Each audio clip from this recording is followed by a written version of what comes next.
Минимализм. Минимализм қазір трендке айналған өмір сүру философиясы. Минимализм, яғни үнемшіл ғұмыр сүру, ең әуелі санада қалыптасуға тиіс.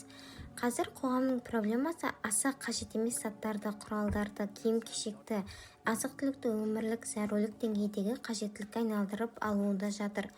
Өткен жолы бір танысым дүкен кассасының жанында тұрып адамдардың не сатып алып жатқанына әдейі мән бердім. Сонда байқағаным, алынған заттардың көбісі онсыз да өмір сүруге болатын аса қажеттігі жоқ кәкір-шүкір бірдеңелер екен деп еді.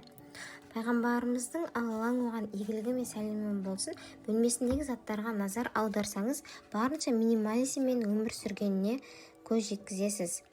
Смартфон әлеміндегі төңкеріс жасаған Стив Джобс та азғантай жиһаз қарапайым декорлы жерде жұмыс істегенді ұнатқан. Түрлі таныстарының жанында өзін олардан төмен сезінбеу үшін көптеген адам өздеріне қажет